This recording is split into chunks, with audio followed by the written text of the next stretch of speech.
Back dear students. तो हमारा जो टॉपिक चल रहा है वो सर्कल्स का टॉपिक चल रहा है। पहले वाले टॉपिक में हमने इंट्रोडक्शन दिया था, वह given the introduction about the circle and what actually the circle is containing the parts of the circle.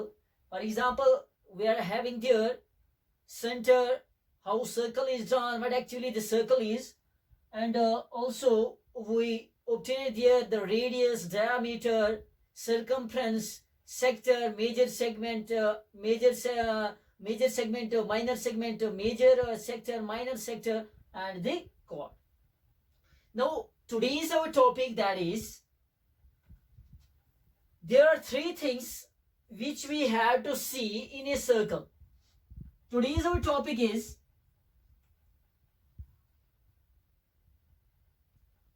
secant,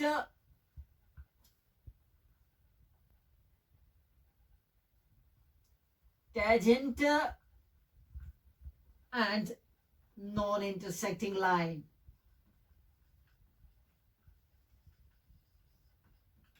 Non-intersecting line. This is our today's topic, which is in class 10th. You have to take a look on these three things. First one is secant, tangent, and non-intersecting line. Once again, we are going to draw a circle. This is one more circle in front of us. Light it. The center of the circle. ये हमारे पास centre है एक circle का। तो मैं यहां पे 3 lines draw करूंगा। आप ध्यान रखना बेटा जी, ये एक वाली लाइन है, एक लाइन मैंने यहां पे ड्रॉ की, एक लाइन यहां पे मैंने ड्रॉ की, और एक लाइन मैंने यहां पे ड्रॉ की। 3 लाइनें मैं यहां पे ड्रॉ कर चुका हूं। तो बेटा ये 3 लाइनें क्या है? सर्कल पे जब हम 3 लाइन्स डालते हैं, ये कैसी 3 लाइन से, एक लाइन जो है ये है outside the circle, outside of circle. This very line is outside of the circle, this very lines is on the circle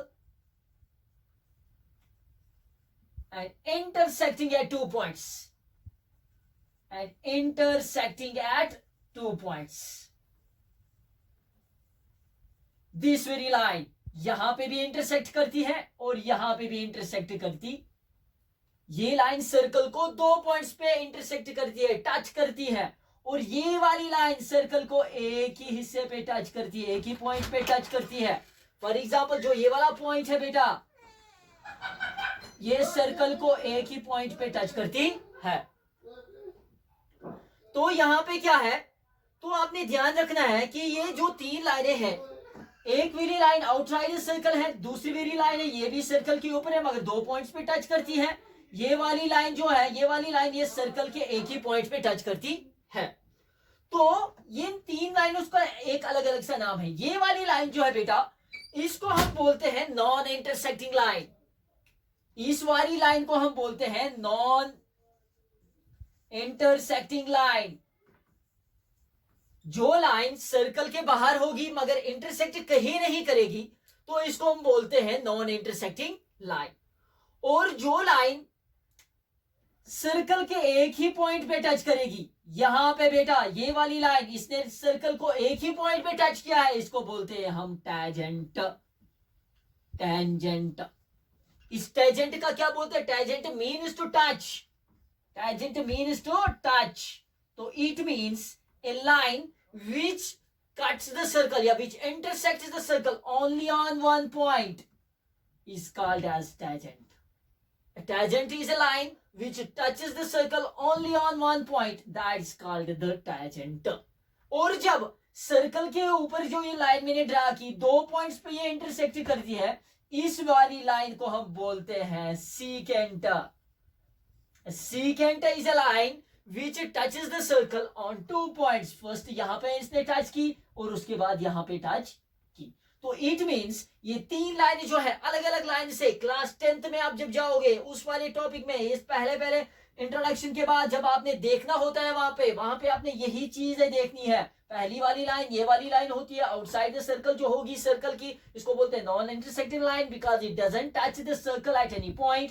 This is the non-intersecting line. Second very line, it touches the circle only. The line which touches the circle only on one point. This called as tangent. Tangent also means to touch. And there is one more line. ये वाली line इसको बोलते हैं हम बेटा secant. ये वाली line जो सर्कल को 2 पॉइंट्स पे टच करेगी इसको बोलते हैं हम सीकेंट.